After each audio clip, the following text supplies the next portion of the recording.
Welcome back to Dubsy Bricks for another episode of Building Gotham City in Lego. Last week I did the pub on the end here as well as the apartment blocks on the top. This week I want to do another building on this end of the fire station. And I'm thinking about doing something like a pizzeria and then more apartments just above that. One thing I do want to do is amend this part of the fire station. At the moment, the snot bricks go back by 4 studs, which means I'll be starting on the 6th stud back here for the build. However, if I reduce this to just a 2 stud snot brick on the bottom here, going all the way up, it means I can start on the 4th brick back, I think it works out at. And that's just going to, the extra 2 studs, I think is going to make all the difference in what I can do with the actual build itself. So without further ado, let's take the top section off, amend the snot bricks on these 2 bottom bits here, and then I'll be able to make a start on the ground floor. And here is the first attempt at the pizzeria. And as you can see, there are a lot of snot bricks on here. I was going to be putting this piece here on the uprights. However, it didn't look right with the inverted slope. So I could bring that out or just put a brick out there instead of having the inverted slope. So that goes up to something solid. But I'm not liking the look of it. Again, I put these pieces in it just for an added bit of detail. Not happy with that. And I don't know if I like the white frames on this particular building. This is quite a darker area of Gotham in the build style. So I think it possibly needs to be either dark brown or black. So I'm just going to play around with those. But again, I'm still not convinced on this look. Trying to keep it very similar to the other buildings here isn't working. And again, I'm also wondering whether to have the stairs going up here as I've done on the reverse side on the building that I did last week. I'm considering having the stairs going up here instead. So that'd be totally different. And then that front will just purely be the pizzeria side of it. What I'm going to do, I'm going to have a quick look through the Lego Neighborhood book here. I got this book off Amazon a couple of years ago, and there are some great techniques and ideas in here, so I'm just going to have a look and see what I can come up with for the shop fronts and windows on the next floor up and all things like that. Hopefully I'll be able to find some sort of inspiration. I do quite like this roof section here. I think that might look quite good around the top. Anyway, let's have a think about it and see what we can come up with.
And here we have version 2 of the pizzeria. A couple of amendments I want to make to the building. As you can see, it's quite a bit different from before.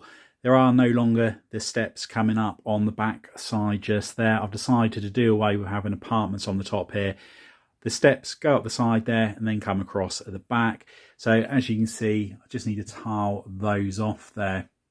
Now what I'm going to do is I have a seating area at the top of this building.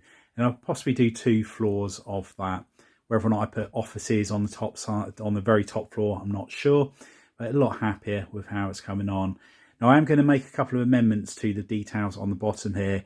At the moment, as you can see, there are the light bluish grey headlight bricks and snot bricks. And I'm going to change them all over for the dark bluish grey headlight bricks. Do away with the tiles that are on here and use the dark pearl ingot piece. I think that's going to look a lot better. And these curved bricks here, I'm going to change these over. So I'm going to have dark green, white and dark red. And I think that's just going to give it the Italian look for the pizza. And then I'll possibly put a pizza symbol on here. The details along the top here, I like having the arches. I'm not 100% sure on whether to have the cone pieces or whether to just have the full cylinder parts. I may swap that over, and I may also change the colour of the tiles that are in there. They're just the only ones I had to hand that fitted the gap. But yeah, all in all, happy with how this revised lower floor has come on. So what I'm going to do now is tile off this section just here, then I can build the floor ready for the next floor up.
And that's the next floor up on there. And I thought the dark brown was a nice change on the colour side of things, so I've put a couple of pops of it in there.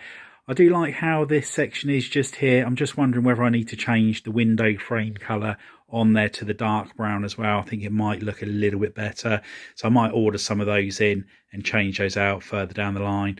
And the same as mentioned in a previous episode, the way that I'm making these, with these being modular, is very easy to make those sort of changes.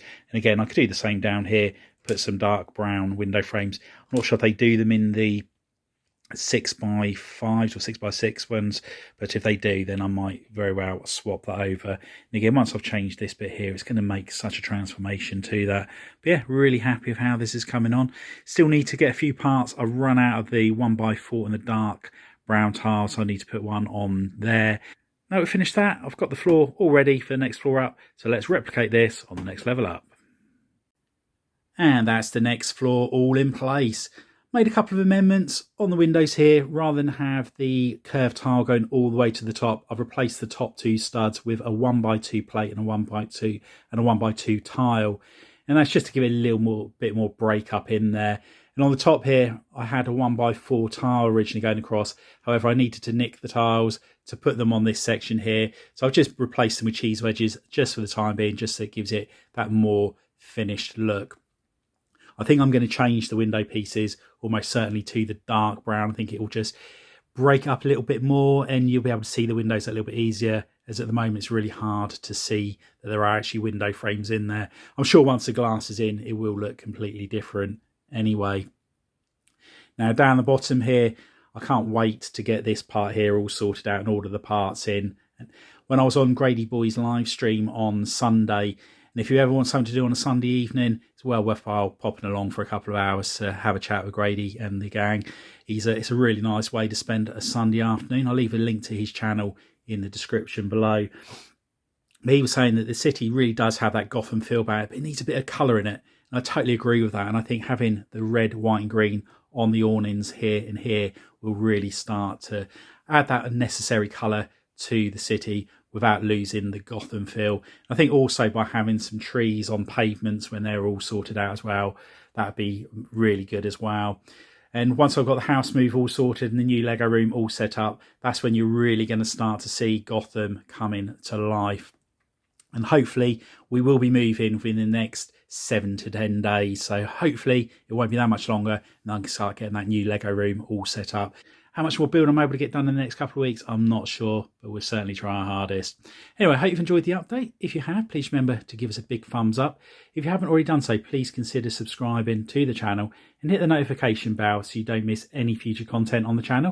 And if you know anybody else that you think would be interested in building Gotham or building Mandalore, please share the channel with them. Anyway, thanks for popping by. I'll see you next time. Bye for now.